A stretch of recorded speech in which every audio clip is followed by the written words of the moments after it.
शहीदों की भूमि है, वीरों की भूमि है। ऐसे वीरों को श्रद्धांजलि देने के लिए यहाँ पे खुद हमारे माननीय प्रधानमंत्री जी पधारे हैं और हम सब लोग चंद्रभागा निवासी उनका स्वागत कर रहे हैं।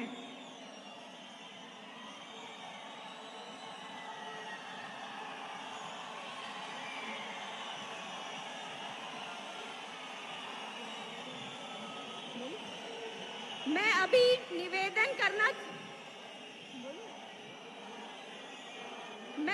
निवेदन करना चाहूंगी अशोक कौल जी, सत शर्मा जी, हमारे प्रधानमंत्री जी को शॉल देके भेंट करें और इनका स्वागत करें।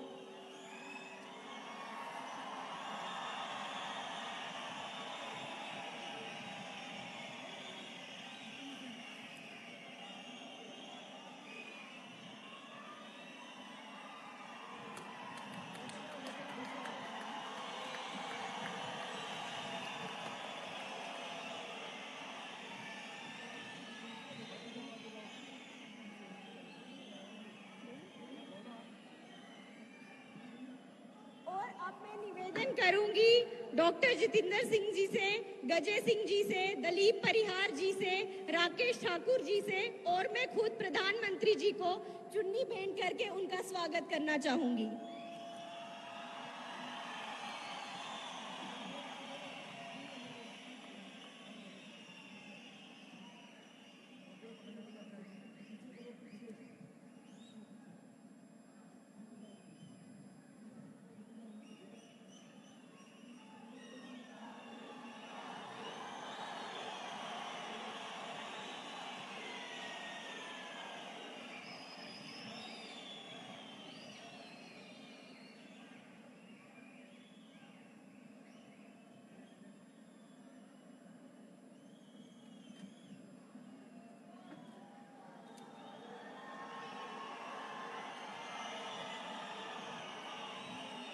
और अब मैं चंद्रभागा के सभी प्रत्याशियों से निवेदन करूंगी कि हम सब प्रधानमंत्री जी को माता का चित्र भेंट करके प्रधानमंत्री जी का स्वागत करें।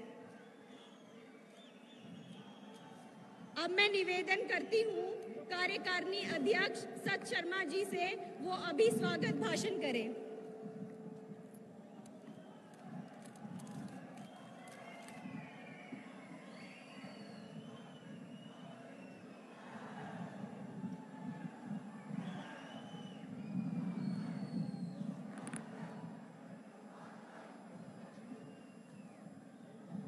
बोलो भारत माता की, भारत माता की।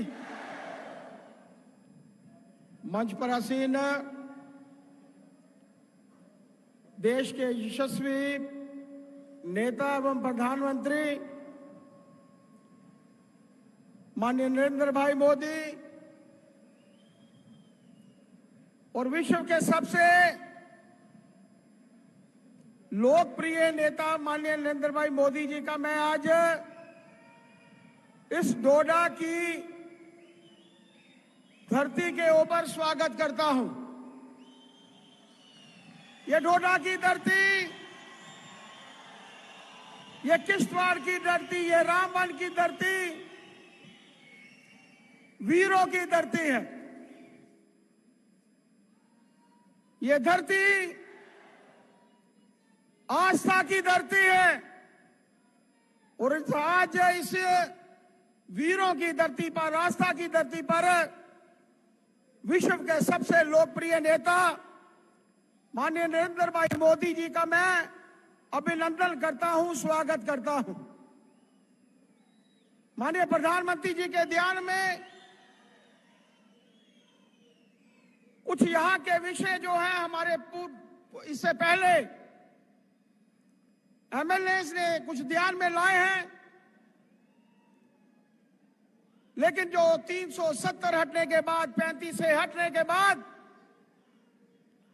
जो इस प्रदेश भर में एक वातावरण बना है, कुछ नेता ऐसे भी थे जो कहते थे 370 हटेगा, 35 से हटेगा तो तिरंगे को कंधा देने वाला कोई नहीं होगा। लेकिन आज वही लोग भारत माता का तिरंगा लेकर कश्मीर की धरती पर शाना बिशाना चल रहे हैं। इसके लिए मैं माननीय देश के प्रधानमंत्री जी का आभार प्रकट करना चाहता हूं। प्रधानमंत्री जी के आने के बाद कश्मीर जैसे क्षेत्र में भी जहां पर 2 झंडे लेकर चलने की आदत थी, आज वो भी फख्र के साथ तिरंगा लेकर कश्मीर की धरती के ऊपर चल रहे हैं। और इसके लिए भी हम माननीय प्रधानमंत्री जी का आभार प्रकट करना चाहते हैं। 370 हटने के बाद हम आभार प्रकट करना चाहते हैं कि G20 आपने हमारे जम्मू कश्मीर में भी जो था वो किया गया, और जिसके चलते पूरे विश्व भर को लगा कि एक शांति का माहौल जो यहां की जनता शुरू से लेकर चाहती थी, वो शांति का माहौल जो था वो बना था। मैं देख रहा था कि फार्मूला 4 कार रेसिंग इवेंट और उसी के समकालीन पाकिस्तान में उसी दिन जो थी घोड़ा गाड़ियों की रेस हो रही थी। आप सोचिए, 2 देश लगभग एक समय में आजाद हुए, एक देश में घोड़ा गाड़ियों की रेस हो रही थी और एक देश में भारत में फार्मूला 4 कार रेसिंग हो रही थी। इसके लिए भी हम माननीय प्रधानमंत्री जी का आभार प्रकट करना चाहते हैं। माननीय प्रधानमंत्री जी, आपके आने के बाद 370 आपके हटाने के बाद हमारी मातृशक्ति को अपना हक मिला है। शादी के बाद जब वो जम्मू कश्मीर के बाहर जाती थी तो उनका हक छिन जाता था। गोरखा समाज के लोग, वाल्मीकि समाज के लोग, वेस्टर्न पाकिस्तान रिफ्यूजी, उनको वोट डालने का हक नहीं था। आज अगर वो हक दिया है तो हमारे देश के यशस्वी प्रधानमंत्री जी ने दिया है, जिसके लिए मैं उनका आभार प्रकट करना चाहता हूं। मैं ज्यादा वक्त नहीं लूंगा क्योंकि हम सब माननीय प्रधानमंत्री जी को सुनने आए हैं। लेकिन मेरा मानना है कि 370 हटने के बाद ये जो पहला असेंबली का चुनाव है, माननीय प्रधानमंत्री जी ने डोडा की वो पावन धरती चुनी है। यहां पर हमारी वीरों की भी पहचान है, यहां हमारे वीरों ने शहादतें पाई हैं, हमारी आस्था की भी पहचान है।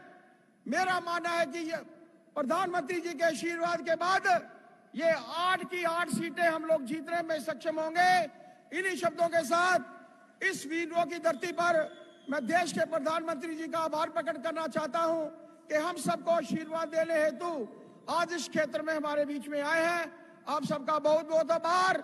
जय भारत, जय हिंद।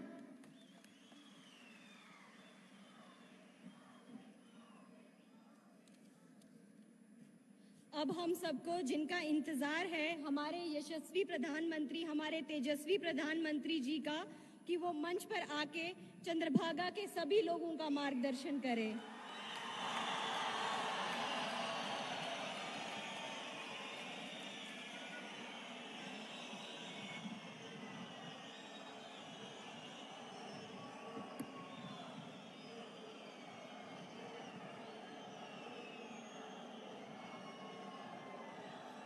नमस्कार।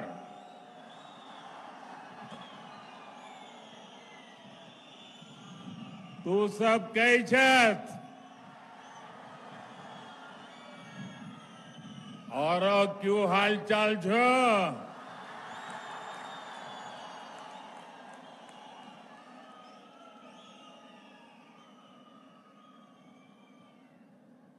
शक्ति स्वरूपा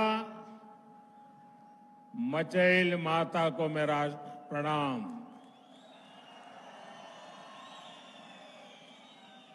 सरथल माता की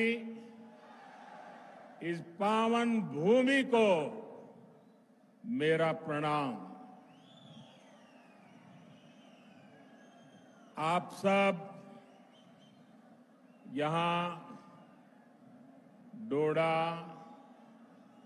किश्तवाड़ और रामबन के अलग अलग हिस्सों से पहुंचे हैं। यहां आने के लिए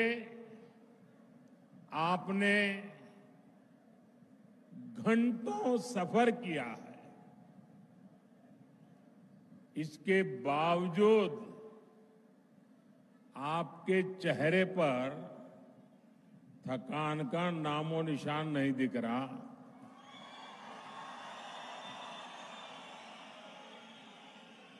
और चारों तरफ जोश ही जोश है।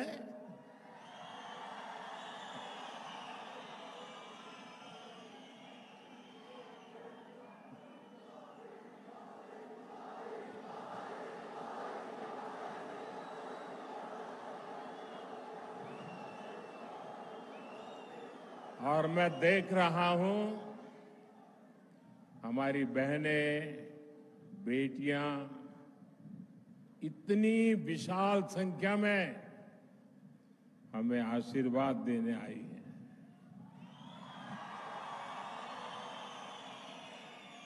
मैं आपका बहुत बहुत आभारी हूं।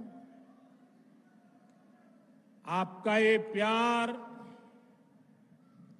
आपके आशीर्वाद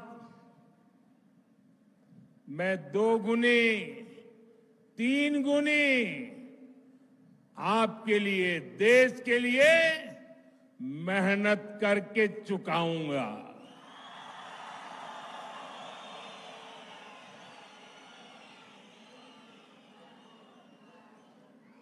हम और आप मिलकर के एक सुरक्षित और समृद्ध जम्मू कश्मीर का निर्माण करेंगे।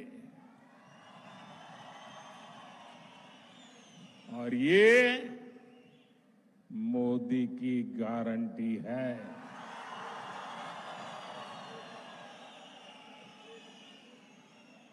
साथियों, इस बार जम्मू कश्मीर का चुनाव जम्मू कश्मीर का भाग्य तय करने वाला है। आजादी के बाद से ही हमारा प्यारा जम्मू कश्मीर विदेशी ताकतों के निशाने पर आ गया। इसके बाद इस खूबसूरत राज्य को परिवारवाद ने खोखला करना शुरू कर दिया। यहां जिन राजनीतिक दलों पर आपने भरोसा किया, उन्होंने आपके बच्चों की चिंता नहीं की। उन राजनीतिक दलों ने सिर्फ और सिर्फ अपने बच्चों को आगे बढ़ाया।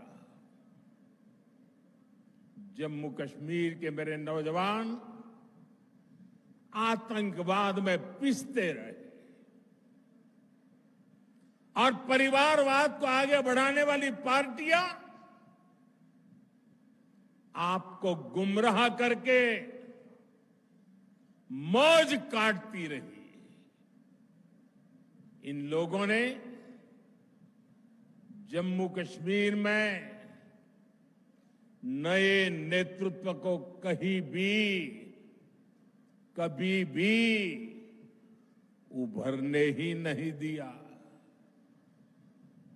आप भी जानते हैं, यहां पंचायत के चुनाव 2000 के बाद नहीं हुए थे।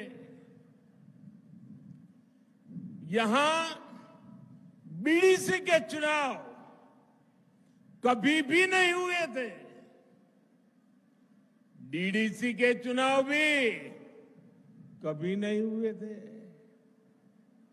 दशकों तक यहां परिवारवाद ने यहां के बच्चों को, यहां के होनहार नौजवानों को आगे नहीं आने दिया। और इसलिए ही 2014 में सरकार में आने के बाद मैंने जम्मू कश्मीर में नौजवानों की नई लीडरशिप को आगे लाने का प्रयास किया है।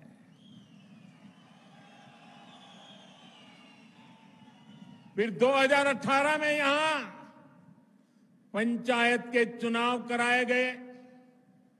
2019 में बीडीसी के चुनाव हुए और 2020 में पहली बार डीडीसी के चुनाव कराए गए। और ये चुनाव क्यों कराए गए? ताकि जम्मू कश्मीर में डेमोक्रेसी ग्रास रूट तक पहुंचे। यहां के मेरे युवा जमहूरियत की कमाल संभालने के लिए आगे आए। यही मेरी कोशिश थी। यहां परिवारवादी राजनीति करने वाले नहीं चाहते थे कि यहां का नौजवान राजनीति में आगे आए। हमने इन परिवारवादियों के इरादों को चुनौती दी और नतीजा क्या हुआ? लोकल बॉडी के इलेक्शन के बाद जम्मू कश्मीर में 30-35 हजार नए नौजवान राजनीति में आए, जम्मू कश्मीर की कमान संभाली। बीते सालों में जम्मू कश्मीर में विकास का नया दौर आया है, तो इसका क्रेडिट इन्हीं नौजवानों का है। मैं आज जम्मू कश्मीर के युवा को, चाहे वो बेटी हो बेटा हो, उनके जोश, उनके जज्बे को सैल्यूट करता हूं।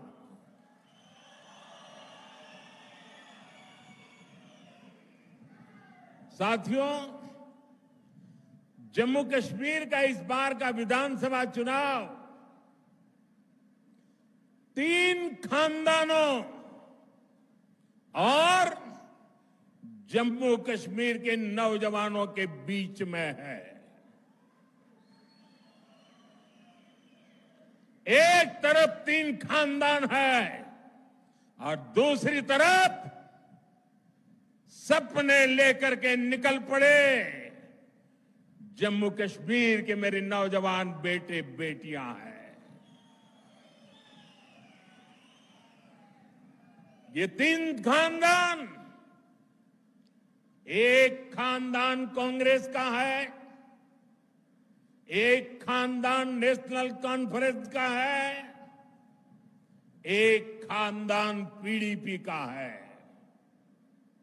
जम्मू कश्मीर में इन 3 खानदानों ने मिलकर आप लोगों के साथ जो किया है वो किसी पाप से कम नहीं है।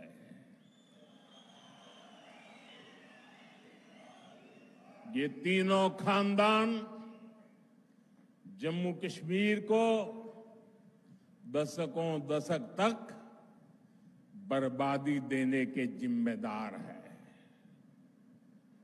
इन 3 खानदानों ने यहां करप्शन को बढ़ावा दिया। इन 3 खानदानों ने यहां जमीन कब्जा करने वाले गिरोहों को बढ़ावा दिया। छोटी छोटी सुविधाओं के लिए आप लोगों को तरसाया गया, तड़पाया गया। सरकारी नौकरियों में सिर्फ उन्हीं लोगों को भर्ती किया गया जो इन 3 खानदानों के खास थे।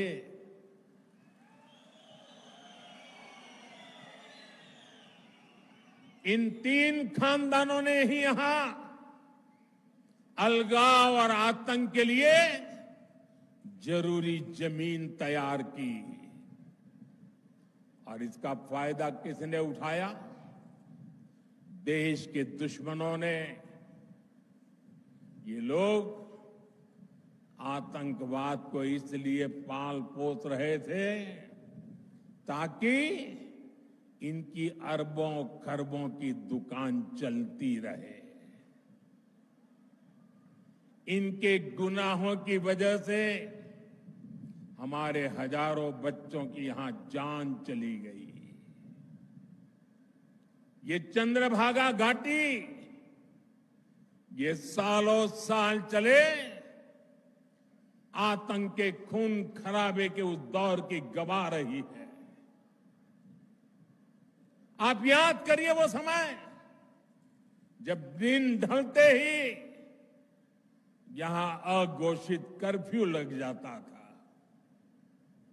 सारी दुकानदारी ठप, सारा कामकाज ठप।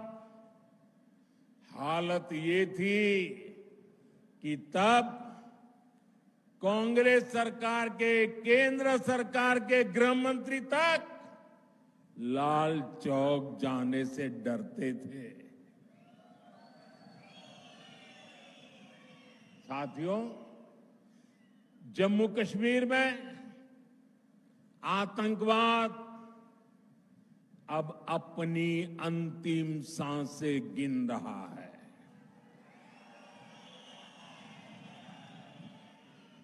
पिछले 10 साल में जम्मू कश्मीर में जो बदलाव आया है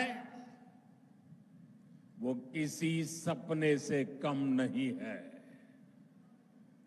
जो पत्थर पहले पुलिस और फौज पर फेंकने के लिए उठते थे, उन पत्थरों से नया जम्मू कश्मीर बन रहा है। और ये सब कुछ किसने किया है?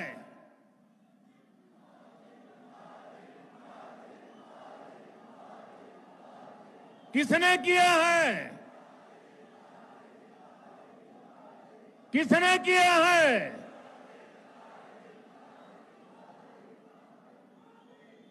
ये मोदी ने नहीं किया।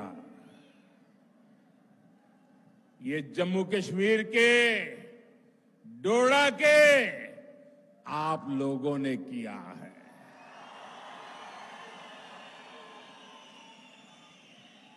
आपके इसी विश्वास को आगे बढ़ाते हुए जम्मू कश्मीर भाजपा ने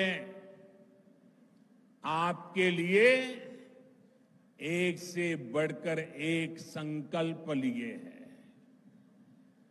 साथियों, आज ही हमने टीकालाल टपलू जी को याद किया है, उन्हें श्रद्धांजलि दी है। 3 दशक से ज्यादा हो गए इसी दिन हमारे टपलू जी को आतंकवादियों ने शहीद किया था। उनकी हत्या के बाद कश्मीरी पंडितों के साथ अत्याचार का एक अंतहीन सिलसिला चला। ये भाजपा है जिसने कश्मीरी पंडितों की आवाज उठाई, उनके हित में काम किया। मैं जम्मू कश्मीर भाजपा को बधाई दूंगा। उन्होंने कश्मीरी हिंदुओं की वापसी और पुनर्वास के लिए टीकालाल टपलू स्कीम बनाने का ऐलान किया है। इससे कश्मीरी हिंदुओं को उनका हक दिलाने में तेजी आएगी।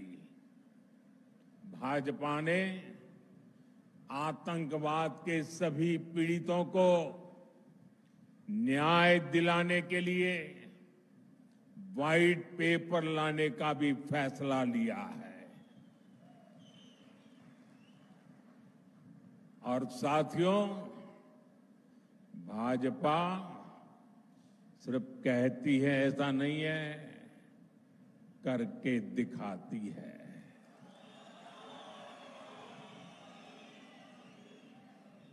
यहां मंच पर हमारी बेटी शगुन बैठी है। इनके पिता और चाचा दोनों को आतंकवादियों ने मार डाला था। अब भाजपा ने आतंकवाद पीड़ित इस बिटिया को टिकट दिया है।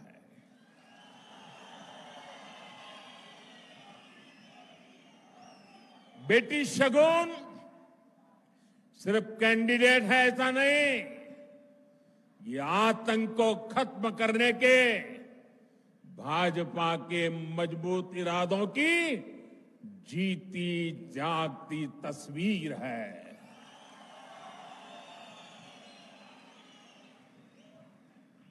साथियों, जिन राजनीतिक दलों ने बरसों तक जम्मू कश्मीर पर राज किया, उन्होंने आपके बच्चों के भविष्य पर कभी ध्यान नहीं दिया। आप याद कीजिए, यहां पहले एक एक स्कूल खोलने के लिए आपको कितना संघर्ष करना पड़ता था। आपको एक स्कूल, एक कॉलेज खुलवाने के लिए भी आंदोलन करना होता था। एक छोटी सी सड़क बनवानी हो, पानी की टंकी बनवानी हो, आपको आंदोलन किए बिना, पुलिस की लाठी खाए बिना कोई सुनने को तैयार नहीं था। कई कई साल लग जाते थे, लेकिन कुछ नहीं होता था। मेडिकल कॉलेज, इंजीनियरिंग कॉलेज, ये सब खुलना तो यहां किसी बड़े सपने से कम नहीं था। आज जब आप यहां से घर जाइएगा तो इत्मीनान से जरूर सोचिएगा कि क्यों आपके बच्चों को इन सब से महरूम रखा गया। जिन्हें आप अपना समझते रहे, उन्होंने आपको कभी अपना माना ही नहीं है। आप तो उनके लिए सत्ता तक पहुंचने की सीढ़ी मात्र थे। साथियों, ये मोदी है जो आपके बच्चों की चिंता करता है, आपके भविष्य की चिंता करता है। मैं चाहता हूं कि जम्मू कश्मीर के हर बच्चे को अच्छी पढ़ाई मिले। मैं चाहता हूं यहां का हर बच्चा खूब आगे बढ़े। इसलिए बीते 4-5 साल में ही भाजपा सरकार ने यहां अनेकों नए स्कूल खोले हैं, बहुत सारे कॉलेज बनवाए हैं। आप भी देखिए, डोडा के मेडिकल कॉलेज की डिमांड कब से थी, वो अब जाकर के पूरी हुई है। एक समय था जब यहां के नौजवान अच्छी पढ़ाई के लिए देश के दूसरे राज्य में जाने के लिए मजबूर थे। आज मेडिकल कॉलेज हो, एम्स हो, आईआईटी हो, जम्मू कश्मीर में सीटें कई गुना बढ़ाई गई है। अब जम्मू कश्मीर, हमारे भाजपा जम्मू कश्मीर इकाई ने पंडित प्रेमनाथ डोगरा रोजगार योजना का ऐलान किया है। इसके तहत यहां रोजगार के लाखों नए अवसर बनेंगे। राज्य में भाजपा सरकार बनी तो यहां कॉलेज जाने वाले युवाओं को ट्रैवलिंग अलाउंस भी दिया जाएगा। साथियों, भाजपा एक ऐसा जम्मू कश्मीर बनाने जा रही है जो जम्मू कश्मीर टेरर फ्री होगा और टूरिस्ट के लिए स्वर्ग होगा। मुझे पुराने दिन याद आते हैं। यहां के लोग, खास तौर पर भद्रवाह के साथी, मेरी काफी उनसे मुलाकातें होती रहती थी, तो वो बड़े गर्व से कहते थे किसी समय कि मोदी जी, यहां फलाना फिल्म की शूटिंग होती थी, मोदी जी वहां फलाना फिल्म की शूटिंग सीन शूट हुआ था। लेकिन आतंकवाद बढ़ने के बाद यहां फिल्म वालों का आना बंद हो गया। पिछले 10 वर्षों की मेहनत के बाद अब ये हालत भी बदलते नजर आ रहे हैं। यहां देश ही नहीं, दुनिया भर से फिल्म वाले शूटिंग करने आए। हम ऐसी व्यवस्था बना रहे हैं। इसके लिए नई फिल्म पॉलिसी भी बनाई गई है। मेरा जम्मू कश्मीर अब फिर फिल्मों में छाएगा, दुनिया में छाएगा। मुझे खुशी है कि अब यहां होटल, रेस्तरां, ढाबे सभी गुलजार रहने लगे हैं। लाखों लाख टूरिस्ट हर साल आ रहे हैं। मुझे लोग बताते हैं कि यहां भद्रवाह में बड़े बड़े होटल बनने लगे हैं। मेरे भाई और बहनों, यहां टूरिज्म का और विस्तार हो, आप लोगों के लिए आना जाना भी और आसान हो, इसके लिए केंद्र की भाजपा सरकार यहां कनेक्टिविटी को भी मजबूत कर रही है। चेनानी नासरी टनल हो, बनिहाल काजीगुंड टनल हो, नए पुल, नए फ्लाईओवर इस क्षेत्र की पहचान बन रहे हैं। आप याद करिए, पहले जम्मू से रामबन और बनिहाल जाने में 6-6, 8-8 घंटे लग जाते थे। अब लोग बताते हैं कि जम्मू से बनिहाल 3 घंटे में और जम्मू से श्रीनगर 5-6 घंटे में पहुंच जाते हैं। हम जम्मू कश्मीर के अनछुए हिस्सों को भी रेल से जोड़ रहे हैं। जिला रामबन, डोडा, किश्तवाड़ और कश्मीर घाटी के लोग भी सीधे दिल्ली तक रेल से पहुंच सके। हम आपका ये सपना पूरा करके रहेंगे। बहुत जल्द ही दिल्ली से रामबन होते हुए ट्रेन श्रीनगर तक जाने वाली है। रेलवे लाइन का काम पूरा हो गया है, स्टेशन बनकर तैयार है और ट्रायल भी शुरू हो गया है। बहुत जल्द ही ये हिस्सा भी रेलवे द्वारा पूरे देश से जुड़ जाएगा।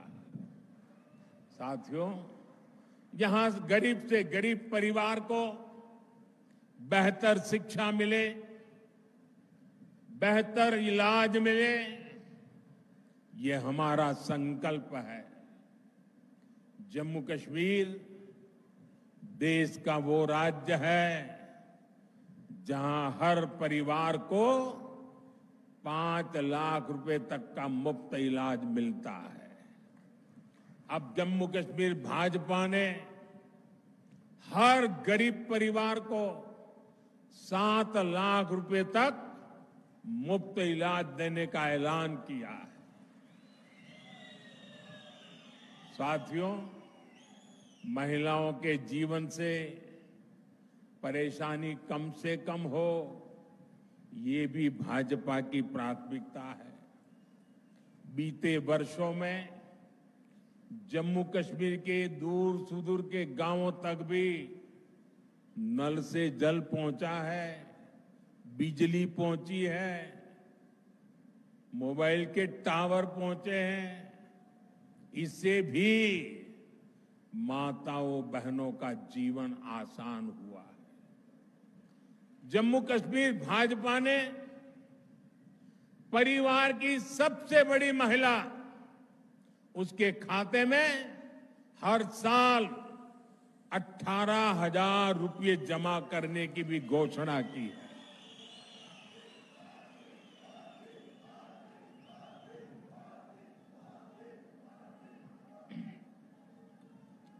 ये पैसा हर परिवार को अपनी आमदनी बढ़ाने के लिए नए साधन, नए समाधान देगा।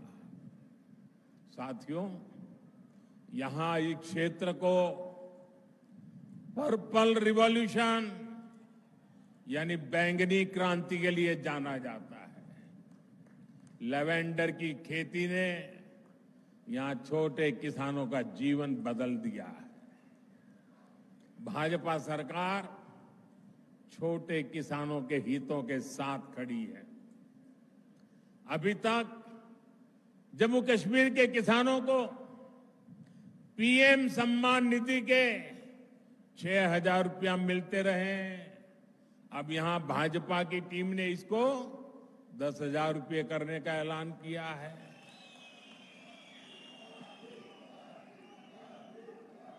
साथियों, जम्मू कश्मीर में रहने वाला कोई भी व्यक्ति, चाहे वो किसी भी मजहब का हो,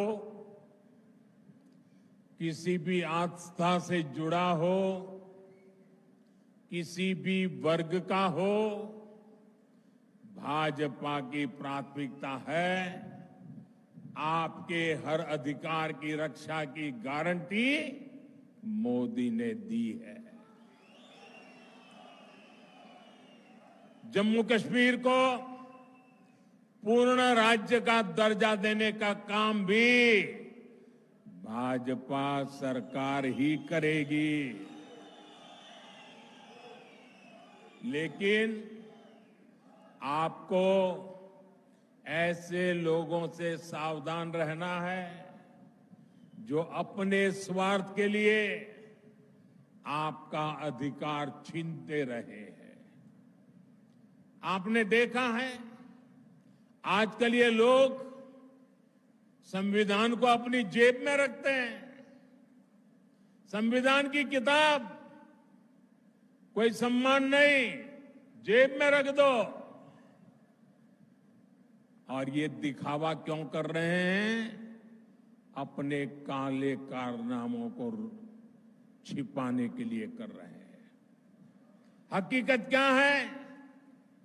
ये जम्मू कश्मीर का बच्चा बच्चा जानता है। इन लोगों ने बाबा साहब के बनाए संविधान की आत्मा को नोच दिया था। वरना क्या कारण था कि हमारे जम्मू कश्मीर में 2 संविधान चलते थे? क्यों जम्मू कश्मीर के लोगों को वो हक नहीं मिलता था जो बाकी देश में मिलता था? यहां हमारे पहाड़ी भाई बहन, मैं देख रहा हूं यहां आए हैं। क्या कारण है कि इतने साल तक उनको आरक्षण नहीं मिला? जम्मू कश्मीर में ये एससी, एसटी, ओबीसी का नाम तक नहीं लेते थे। इतनी पीढ़ियां गुजरने के बाद उनको भाजपा ने आकर के भाजपा सरकार ने आरक्षण दिया। आज ऐसे अनेक साथी हैं जिनको पहली बार वोट डालने का हक मिला है। भारत का संविधान हर किसी को वोट का अधिकार देता है। ये संविधान को जेब में लेकर के घूमने वालों ने 75 साल तक आप में से कुछ लोगों को वोट देने का अधिकार छीन लिया था। साथियों, मैं जम्मू कश्मीर की सभी माताओं बहनों से भी कहूंगा, इन्होंने इतने दशकों तक आपको भी धोखा ही दिया है। इन्होंने ऐसे कानून बनाए कि आपको अपनी ही जमीन पर बेगाना कर दिया गया। मैं सभी मुस्लिम बहनों बेटियों को भी एक बात याद दिलाना चाहता हूं। जब हमने 3 तलाक को खत्म करने का कानून बनाया तो कांग्रेस, नेशनल कॉन्फ्रेंस और पीडीपी ने ही इसका विरोध किया था। ये आपके हिमायती नहीं है, ये सिर्फ अपने खानदान का हित सोचते हैं।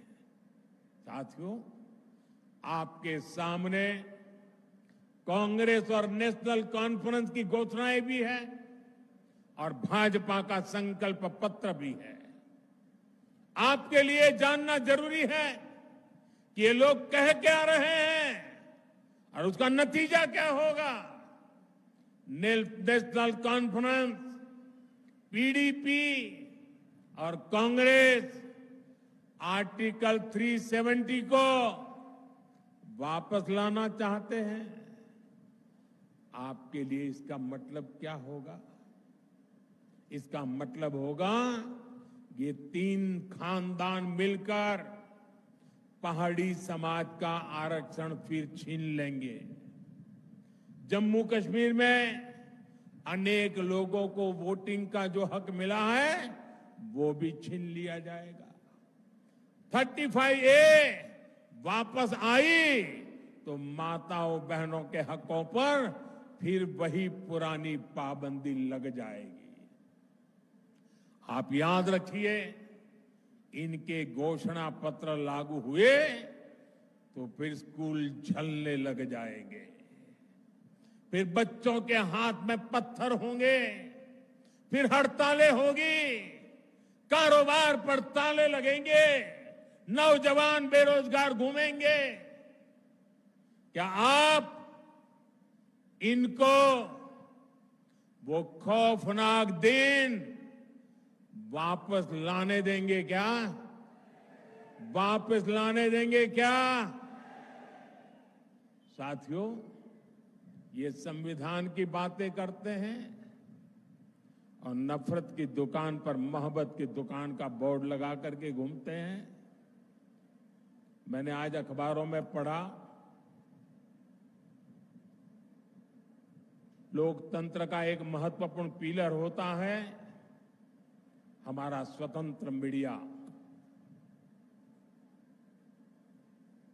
आज एक खबर पढ़ी, अमेरिका गए हुए भारत के एक अखबार के प्रतिनिधि को अमेरिका में जिस प्रकार उसके साथ जुल्म किया गया, उसने अपनी पूरी कहानी पब्लिक के सामने रख दी है। अमेरिका की धरती पर हिंदुस्तान के एक बेटे को, वो भी एक पत्रकार को, और वो भी भारतीय संविधान की रक्षा के लिए काम करने वाले पत्रकार को कमरे में बंद कर करके उनके साथ जो व्यवहार हुआ है, क्या ये लोकतंत्र को, संविधान की मर्यादाओं को उजागर करने वाले विषय? क्या अमेरिका की धरती पर भारत के पत्रकार की पिटाई करके क्या भारत की प्रतिष्ठा बढ़ा रहे हो?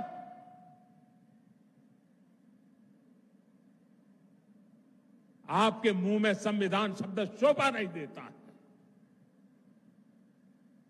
भाइयों बहनों, आपको कांग्रेस के झूठे वायदों से बहुत सावधान रहना है।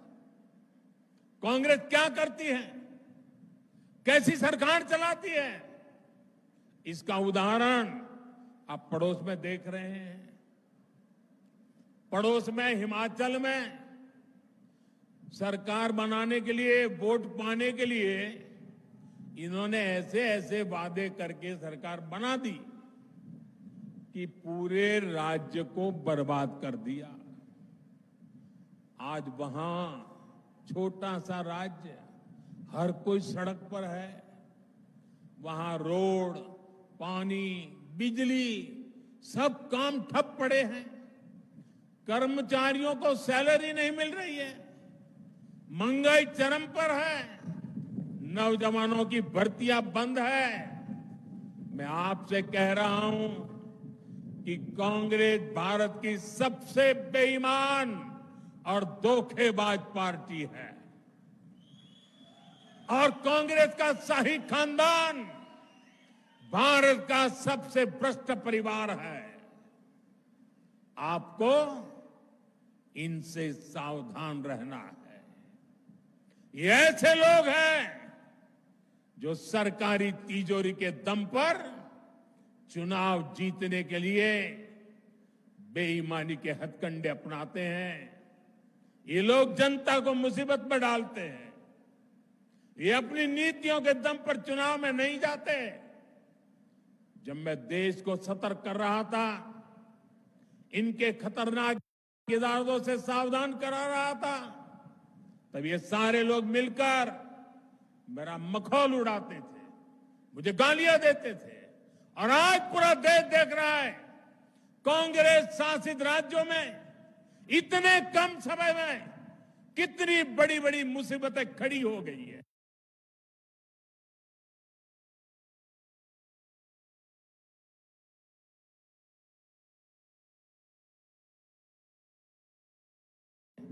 और उनके पापों के कारण खड़ी हुई है। साथियों, कांग्रेस की सोच क्या है, उनकी नीयत क्या है, ये उनके अध्यक्ष की बातों से भी साफ हो जाता है। वो यहां आकर क्या बातें करते हैं, मैं यहां आकर के क्या कह रहा हूं कि हम यहां ये काम करेंगे, वो काम करेंगे, यहां के लोगों की भलाई के लिए करता हूं कि नहीं करता हूं। उन्होंने क्या कहा, उनका अहंकार देखिए। अगर हमें 20 सीटें ज्यादा आती तो ये मोदी समेत बीजेपी के सब नेता जेल में होते। क्या आप लोगों को जेल में भेजने के लिए सरकार बनाना चाहते हो कि जनता जनार्दन का भला करने के लिए सरकार बनाना चाहते हो? क्या यही एक एजेंडा है क्या आपका?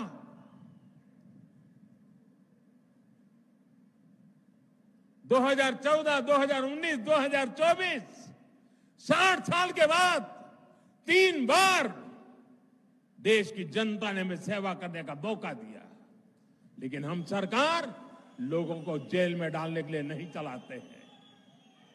हम सरकार देश में भ्रष्टाचार को नष्ट करने के लिए चलाते हैं। हम सरकार देश के सामान्य मानव की भलाई के लिए चलाते हैं। साथियों, जब कोई पॉजिटिव सोच ही ना हो तो फिर उनके लिए जेल में बंद करने के सिवाय कोई एजेंडा नहीं होता है। वो जम्मू कश्मीर की भलाई के लिए 2 बात बता के जाते हैं, लेकिन उन्होंने तो जेल भेजने की बातें करके गए हैं। साथियों,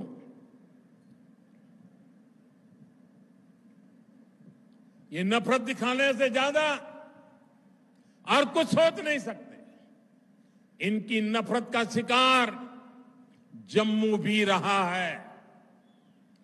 कांग्रेस और नेशनल कॉन्फ्रेंस ने हमेशा जम्मू के साथ भेदभाव किया है, डोडा के साथ भेदभाव किया है, पूरे क्षेत्र के साथ भेदभाव किया है।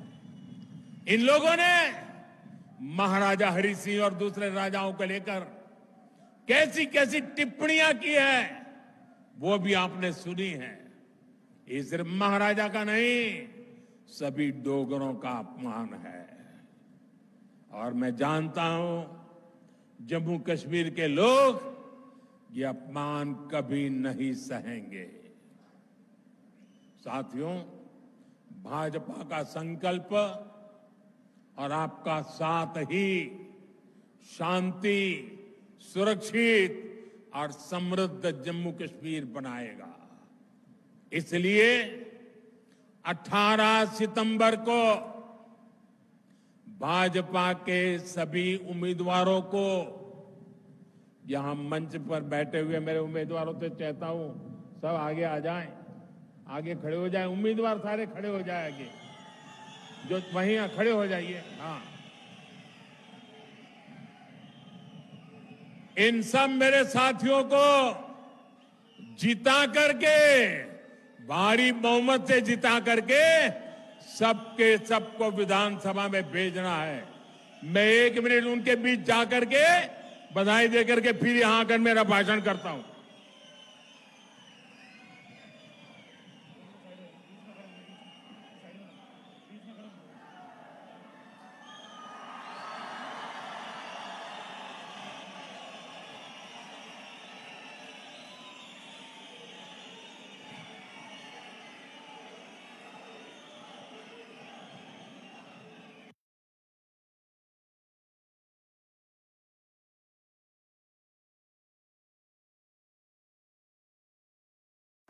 लोकसभा चुनावों से भी और ज्यादा वोटिंग करेंगे, पुराने सारे रिकॉर्ड तोड़ देंगे। इसी भरोसे के साथ मैं आप सभी को इतनी विशाल संख्या में आकर के हमें आशीर्वाद देने के लिए आदरपूर्वक आप सबको नमन करता हूं। मेरे साथ बोलिए, भारत माता की। इतनी ताकत से बोलिए कि नफरत की दुकान के सारे बोर्ड उखड़ करके रह जाए। भारत माता की, भारत माता की, भारत माता की। बहुत बहुत धन्यवाद।